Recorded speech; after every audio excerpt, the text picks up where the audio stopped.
You're listening to Autumn on the Air, the weekly podcast that brings you conversations about the impact of research commercialization and the people who make it happen. Join us for interviews with patent and licensing professionals, innovators, entrepreneurs, and tech transfer leaders on the issues and trends that matter most. Keep listening for an inside track on the people, IP policies, and politics changing our world.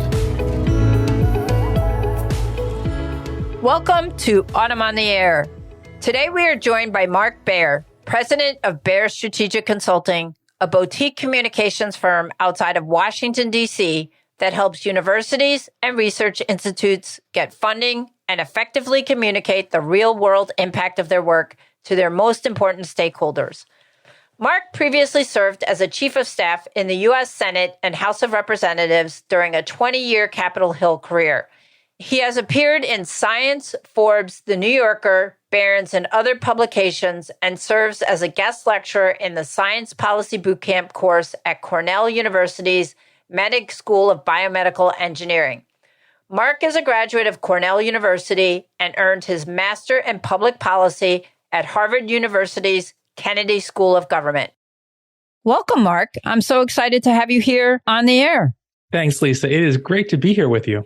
Yeah, I'm so excited to have you here. And you've had a really amazing career, Mark. It's really incredible. You spent 20 years on Capitol Hill, which included time served as the chief of staff in both the U.S. Senate and House of Representatives.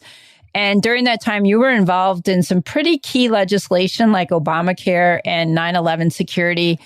Can you talk about your career journey and how you ended up in the business of working with scientists and universities and research institutes?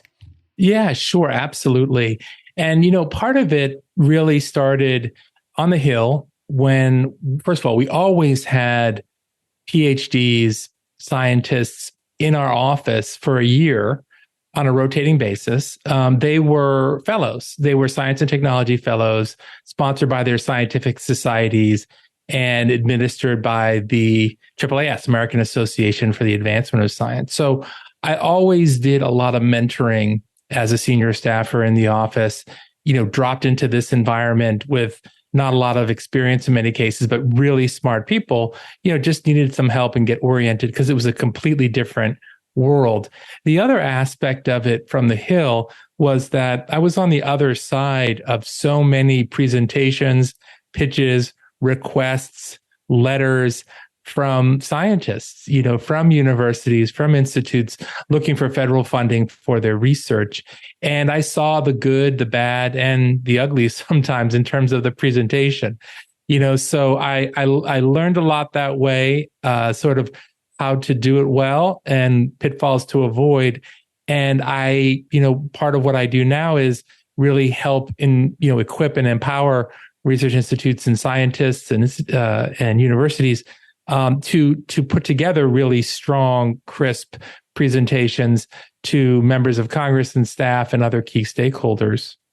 Wow. And one of the things I'm curious about, Mark, because you and I obviously talked before the podcast was, during your time up on Capitol Hill, you spent part of that time writing speeches in which you had to convey complex policy to a layperson in a way that they could understand. So you had to break down these really difficult concepts. And you also were dealing with the media. So you had to communicate policy to them as well. And sometimes you weren't given a whole lot of time to do that and to prepare. Walk us through what that was like and how you actually learned over the course of your career on the Hill to do that. Absolutely. And that was a good challenge. I bet. And you learn by doing, you learn by getting feedback, you see what works and what is not as effective. And, as far as the speeches go, it's an iterative process. You start out, you have ideas, aspects. Of course, you're also writing in the voice of somebody else, right? These aren't speeches at the time. I give speeches now all the time, but at that point in my career, I was writing for Representative Ed Markey and then Senator Ed Markey, and then also during the campaign. And so you develop sort of mental frameworks. There are ways to present your information, then sequence it. Oftentimes we were very conscious, particularly with TV, of how little time you actually have to make your point. And so leading with the most important element, the real highlight that you want the listener to, or the viewer to come away with, was something that we did all the time. And, thinking about that, making sure that opener was brief, was crisp, was memorable, and that also drew upon sometimes rhetorical devices. I mean, sort of my background, if you go back to high school, I took 3 years of Latin. Oh, wow. And I loved it, actually. Mrs. Faherty was my teacher all 3 years. I think she was the only Latin teacher at Framingham North High School in Massachusetts, where I grew up. And she really breathed life into what some people derisively say is a dead language, which of course I would say, it's not. It's echoes go throughout what we talk about now. But these rhetorical tools, allusion, metaphor, simile, using pop culture references, all ways to relate to the listener, present something that's sort of familiar to the listener, as then you're going to introduce something that's new rather than jumping in. It's like jumping into a freezing cold pond. Maybe you should ease into it a little bit before you do that, and then allow people to get a frame of reference and then add on this new aspect to it. So there are certain techniques and strategies that I use. And of course, I was listening all the time to other amazing orators and communicators, including my boss. And so I kind of came up with a blend of rhetoric from the classics. I also at one point was fluent in French, lived in Paris, and so having that other language ability and understanding sort of the need to translate, not word for word, but ideas, was ingrained in me. And now sort of it's kind of in my DNA. I kind of think in those terms. For some reason, alliteration is often how I think. Using the same letter to start several words in a row, acronyms, things that also are memorable. And so over the course of time, and it could be really stressful. I mean, not highly visible things, writing a speech that my boss at the time was going to deliver during a rally where President Obama was going to introduce him, was one great memory that I have, and putting that together. And, there are always these last minute things that you want to add. So I'm standing there with the blue pen, over the typed written pages. And I'm, I just remember that visibly. We're in the locker room at the school, and, walking down the hall and feeling like, all right, I got to get this in right before he goes to the podium. And so moments like that stay with you. But I'd say the good news is once you learn how to do this, the more you practice it, you get positive feedback, you want to do more of it, you continue to refine it, and you get more positive feedback. It's a real virtuous cycle, and it can really give you a lot of gratification. I really loved being able to do that. And it's something that I try to equip scientists with as well. Yeah, I think that's fantastic. And I wanted to dig deeper into communicating, because as you mentioned, that's what you do, and you have a tremendous amount of experience in it. And I wanted to ask, what would you say is the fundamental first step that's essential for communicating, regardless of the form, whether you're talking about speaking or writing, or even something as simple as an email? Yeah, it's a great question. And a lot of people miss this, and it's understandable why. I really think it is attention. It is, you need to capture and keep the attention of your listener or your reader. And that has to be done right away.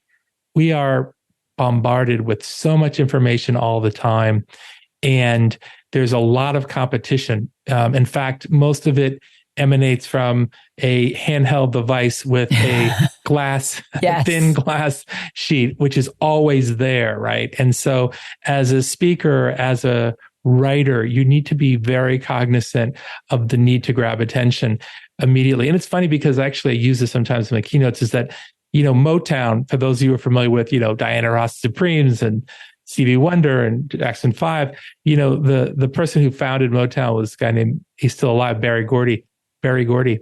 And they asked him, you've had all these number one hits, like, how do you do it? And he said, because he's written and produced all these hits, and he said, you have to get their attention in the first 10 seconds. You gotta hook them in the first 10 seconds, really. And I'm a big believer in that. So, the other issue is when you talk about attention, like, well, how do you do it? And it starts with getting a real understanding of what is your listener or your reader most interested in, and that has to be your lead, because it has to be, you sort of have to take yourself out of your own, and sometimes it's hard, right? Your own depth of where you are in your project, where you are in your invention. All these things they're almost like children to you, right? That you want to talk about them all the time. But the listener is really interested in the results, not what it took to get there. So understanding what attention is and how to get it, and then using, strong verbs. I mean, those are really important, because the other aspect of this is brevity. It's not easy being brief. It's not easy to distill all this information down and just leaving the most essential, the most important, again, from your listener reader's perspective, information, and then delivering that right away. So that's a big aspect of it is, you need to be crisp, you need to be brief, you need to start right away, grabbing attention by leading with the elements of your presentation that are the most important priorities for your listener. And I think that's really great and really helpful. So you've got the listener's attention. So what would you recommend comes next? Yeah, good question. And this one, again, we're logical creatures. We also, of course, are influenced by emotion. We tend to think in a linear form. So I could tell you about my career journey. Oh, well, let me start back in middle school and high school. But what you really care about is what I did that's relevant to your work, right? If you're in a tech transfer office or you're, working with startups and so forth, that's what you really care about. You're not interested in way back in my history, right? I might love to talk about that because I lived it, right? And I've got these great memories and, all these things, and totally natural. But we actually have to move away from this idea that we need to begin or deliver in a linear fashion, because your listener is never going to get to the end of that line with you when you get to the punchline, so to speak, the thing that the person really cares about. So you need to, what I like to say, you really need to start in the middle. You can't just get to the point. You need to start at the point. So I can just tell you briefly, I did a keynote a couple months ago, and here's an example of what I mean by that. It was for data scientists, right, at a conference. And, so much data, so much information. And they're asked, can you answer this question? Should we partner with this other organization? Or should we go ahead with this acquisition, for example? Or should we invest in this company? And there's a tendency, what I was sort of seeing and I was told as I was talking to data scientists was that there's so much information elements that could go into that decision. So the person starts responding to that question kind of from the beginning, right? Doesn't answer the question directly, wants to kind of give all this background before getting to it. And the problem is that for people who are pressed for time, who really need the answer and not the process, that's very frustrating. So what you kind of need to do is start in the middle. So I actually started this speech by saying, you are going to forget 90% of what I tell you this morning. And it won't be because you're not paying attention. It's because that's the way our brains are wired. Within the next 48 hours, you're going to start forgetting almost everything that I have to say. And you can retain about 10 to 12%. And there's not a lot I can do to move that needle, to make it more than 10 to 12% of your retention of what I have to say. But I can influence what you remember. Right.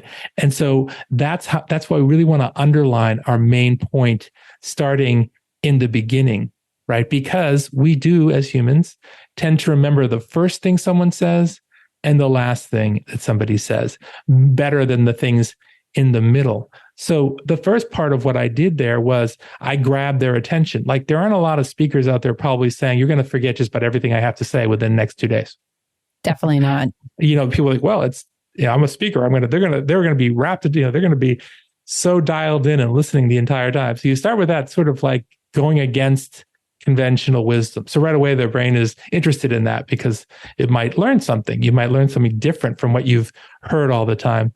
Right. And then, I came back at the end of that talk to give them almost like a reframing of that first point, right? And that you really need to pay attention to the first thing that you say, and you really need to pay attention to that message. What do you want your 10% takeaway to be? If you only have 10% of the retention there of your audience within the next, say, 48 hours, what do you want it to be? Because you can't increase it more than about that, and really be deliberate and lead with that and reinforce that and refer back to that. And it must be interesting working with scientists, because I'm a scientist myself as well as a patent attorney. And it's hard for us to start in the middle because we're trained, to show all our work and explain how we got to the result we did. So that must be interesting for you when you work with scientists. For sure. And, it's when you feel uncomfortable and when it feels strange, that's when you know you're doing it right. It's not the usual way of doing it. I don't want to it's sort of like telling the punchline of a joke first and then doing the lead up and the setup after. It just doesn't seem natural to the way we, communicate, right? But we're in what I sort of want to say is that's true in certain environments. But when you're talking to general audiences, when talking to potential investors, when you're talking to policymakers, when you're talking to people and trying to persuade, you really do need to follow this other sequencing, right? Because that's for the reasons that we talked about earlier, the competition for attention and people's, focus on what does it mean to me, really? Why should I care about what you're talking about? All those other things that you might mention about this experiment and how it led to that, and you had that idea and you collaborated with this other person, that doesn't impact me. I really just want to know what impacts me the most as it relates to my number one priority. And the being brief part, this is where the challenge comes in, but you get really good at distilling your information down. And whenever you think you're maybe talking about process, you're losing. You're losing it. You're losing attention. You're raising the risk that your listener is going to be tuning out and going to alternate places like a phone, or even alternate thoughts about all the other things that they need to do, because you're not delivering information that's relevant, that involves results, or that has like a real world impact in their world. And that's the way our brain needs to filter, because there is so much stimuli. We really need to filter out things that don't impact us or the people that we care about. Now, you've worked with a lot of scientists, and you've developed something called the RISE system to help empower them to get their voices heard. Can you tell us what the RISE system is and how exactly it works? Sure. And I feel so fortunate that I am able to work with scientists every day, particularly as a non-scientist. My last science course was AP Bio, in high school, which I did enjoy very much. But I knew that the sciences was not going to be where I concentrated my research, my work. And so the RISE system is really a blend of things that come from classic rhetoric that I learned, things from negotiation, which I studied when I was in graduate school at the Kennedy School, things that I know work based on being at these high impact and highly visible, intense environments on Capitol Hill, and then some kind of communication principles. So, and persuasion, I should say, as well, which is a big part of it. Why do we communicate? Well, we want to get our message, our information, and our thoughts. We want those to have an impact and affect and influence our listener or our reader. And so incorporating this persuasion and the principles that relevant principles that are there is also part of the RISE system. So RISE is an acronym, which of course is a rhetorical tool, which is just raising the influence of scientists and engineers. And I just felt sort of how I got into this work was that in many cases, data and evidence and science, those were being marginalized in the policymaking process, which was sort of my entree into this, given my background. And I thought that would be disastrous and was already damaging and still has the potential to be disastrous for all of us if policies about clean air and clean water, even inventions, are not being based on the evidence. And so I wanted to empower and equip scientists with some of this other way of thinking and communicating that might just not be the way they're typically used to doing it. But I know from my work that it actually is proven powerful, and it does produce results as far as impacting your listener or your reader. So, Mark, can you tell us a little bit about how you work with tech transfer offices and how you can help them as well as the researchers that they serve?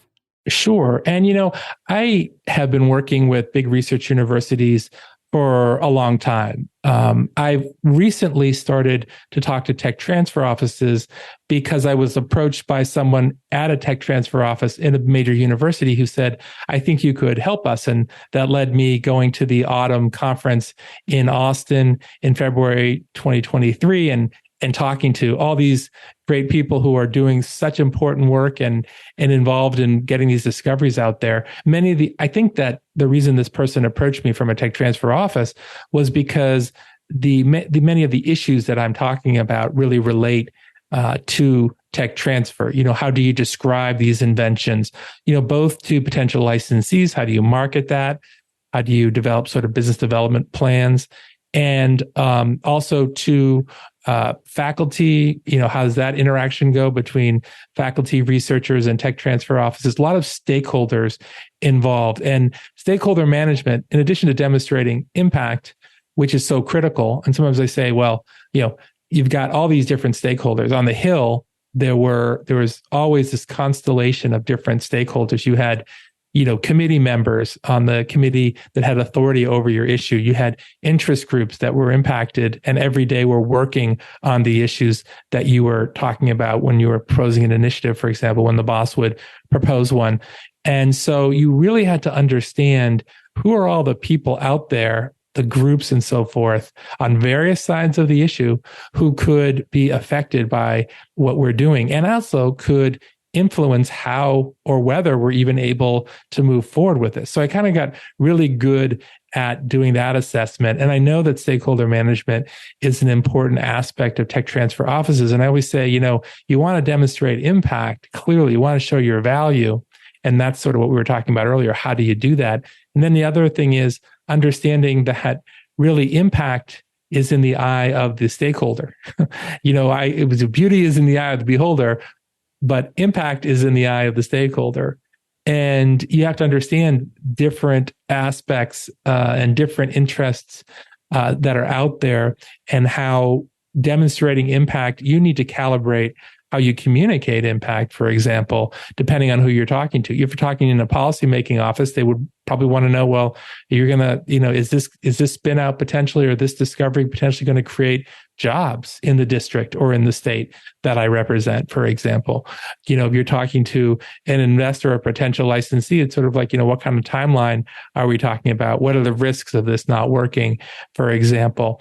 So really understanding and dialing into how impact is understood is a challenge, but it's something that I did a lot of. So that's both communicating the impact, but before doing that, really understanding what does impact mean to these different stakeholders in this very rich kind of stakeholder environment that the tech transfer offices find themselves within. And you're also a podcaster. You have your own podcast that's called When Science Speaks. So tell us a little bit about your podcast and who some of your guests are. Yeah, no, well, and of course, we've talked offline, Lisa, about having you on the show because I think you would be a fantastic guest. Well, thank you. Sure. It's true. When I describe what our focus is on When Science Speaks, is listeners will see that clearly. I mean, about 5 years ago, I started this podcast, and it really has two focuses.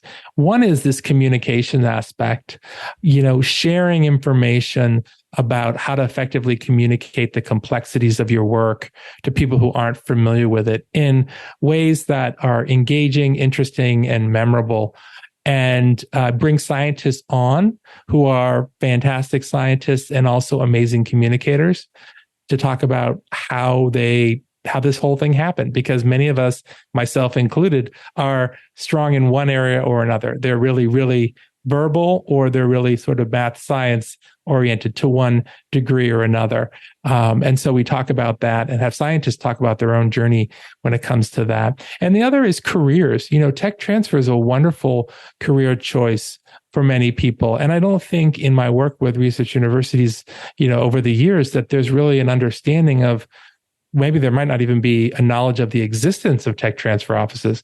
And if there is, there might not be a good understanding of what are the different roles and why are they important and how did they come to be and all those sorts of things. So I really want to get the word out about careers outside of academia because, first of all, I have the most experience in that area. Certainly, I have my master's, but I didn't pursue a PhD. I haven't spent a lot of time as a student compared to a PhD and a postdoc process, for example, when you're a trainee at that point. But because only about 10 to 12% of PhDs are staying within academia, you have this huge population of almost 90% of PhDs who are looking for meaningful, impactful jobs outside of the academy. And clearly tech transfer is one of them. And I think it's one that's sort of little known within academia. So that's really those two aspects is really, why I started. As far as the guests, I've been fortunate to have amazing guests. We've had everyone from a former op-ed editor for the New York Times talking about persuasion and what they were always looking for in these op-eds. Jonah Berger, who might be familiar to some listeners, is professor at Wharton and really an expert in the use of language to persuade. I had the first Black woman in U.S. history to ever get a PhD in chemical engineering. And it was wonderful to have her tell her story about how that came to be. I've had scientists who are on tenure track and Carnegie Mellon and other places, and people like Dory Clark who talk about different careers and how to navigate and maybe even how to shift careers depending on what's happening, and has written books like Entrepreneurial You, for example, and has a new book out, relatively new, called The Long Game, which I would recommend to folks too. So it's been a rich, 200 plus episodes and counting. And I always learn a lot from guests, and I hope listeners do as well. Yeah. And a couple of things that you mentioned there. First of all, in terms of tech transfer as a career, it is an amazing career. And I agree 100% with you that a lot of PhDs and postdocs aren't aware of tech transfer as a career opportunity. And that's something that I think many people are working to try and change. And then in terms of the podcast, I'm a lot like you. I learn so much from every guest, and I'm always continually amazed by the people on the podcast and their stories and the information that they're able to share. And so I would encourage listeners to really give Mark's podcast a try. It's really excellent. I did listen to several episodes, and I think you'll really, really enjoy it. So keep going, Mark. You're doing a great job with your podcast. Thanks, Lisa. It means a lot. And I will mention one other thing just very briefly. So When Science Speaks is the podcast. You can go to whensciencespeaks.com. You can also go to any of the platforms that you like to use, Apple or Spotify or anything. I recently, within the last year, started a weekly newsletter, and it's called One for the Week. And essentially, it's one nugget of wisdom in this same universe of communication, negotiation, persuasion, and rhetoric that I have either found to be helpful, powerful, and or also curating articles and infographics and other things in the same universe that other people are putting together. If you're interested in the newsletter, you can subscribe just by going to onefortheweek.com. That's one spelled out. So onefortheweek.com, and you can check out some past episodes, past issues. And then if you'd like to join, I think I'm up to like 800 plus subscribers, you can just click on a button and you can subscribe. That's awesome. Thank you for sharing that. And, as the podcast comes to a close here, Mark, I want you to be a little bit reflective about your career. I mean, it's been an amazing one, and just your time on Capitol Hill, and now in terms of what you're doing to try and help scientists and universities and research institutes. So tell me a little bit about what your career has meant to you. Yeah, thanks, Lisa. It's funny because when I left Capitol Hill, people would say, why are you working with scientists? You don't have a science background. It's a legitimate question because when you and I first met too, and I read your bio, that exact question crossed my mind. Yeah. Why are you doing it? And so enough people were asking that I decided that I should write a little piece about it. And there is in the National Postdoc Association's online newsletter, which is called the Postdocket. There's an answer to that question. And I'll spoiler alert to you, if you decide to go to it or not, I'll tell you sort of, as I started to think about it, like, as you say, it's a totally legitimate question, like why doing this doesn't seem like it would be a natural progression. And so I started to think, about like, why did I get into politics? And I got into politics in short to try to make a meaningful difference and, come up with new initiatives that could make things better, whether it were Homeland Security or healthcare, foreign policy, basically developing new things and new ideas and trying to move them forward so that they could help people, in a broad scale. And when I thought about that, I basically thought, scientists do pretty much the same thing. They're in these new environments. They're like in the white spaces, sometimes we, like to say. And they're trying to make things better by coming up with new discoveries and advancing those things. And to me, it would just seem like the tools were different. I'm using the policy apparatus and, the environment around that. And the scientists are using their range of tools. And other than that, it's really a very similar kind of mindset and attitude. And I always felt this kinship with scientists. And I think that was a big part of it. Had a lot of exposure, as I mentioned earlier, with the fellows in the office. I always respected their expertise. And so, that's been a big part of why I decided to do what I do right now. And I love doing it. And I feel really privileged to be able to do it. I'd say one just higher level kind of approach to my career that I decided to take earlier on was I really wanted to have a job in government and then one in the private sector and then one in the nonprofit area, and then decide sort of, kind of infuse my work with learnings from those different places. It was kind of important to me to feel like I had experienced work life in these different sectors before I really, focused on one of them. And I was fortunate to do that, all the time on Capitol Hill. We talked about, I spent time working for a big management consulting firm, did some work for a startup after that. So that was private sector. I co-founded a nonprofit with a friend. It was a tutoring and mentoring program in Washington, D.C. and all the elements of that. And then, really focusing on helping researchers, helping tech transfer offices with their missions now. I find that a lot of what I can bring to the table is infused by learnings from these different sectors, across these different sectors. And there are definitely similarities that you see and that themes that you can bring forward. And then just other things that you want to be mindful of that are distinct. So, yeah, I think that my overall approach to my career has been impact. Where can I make an impact based on my skills and my abilities? And I just feel really fortunate to have been able to have this career that I have so far. Well, it's been an amazing one. And, making an impact, you certainly have done that. And that's very similar to the mission of tech transfer offices and the people in those offices who are working to make an impact each and every day to improve our world. So thank you so much, Mark. And, this has been an absolute pleasure and delight having you on the podcast. It's been so great to be here with you, Lisa. It was a really fun conversation. Well, that's a wrap for this week's show. Catch you next time on the air. I'm your host, Lisa Mueller, signing off for now. Thanks for listening to Autumn on the Air with Lisa Mueller. Get social with us and share your thoughts. You can tweet us at AUTM or visit us online at AUTM.net. We'll be back next week on the air. Be sure to join us.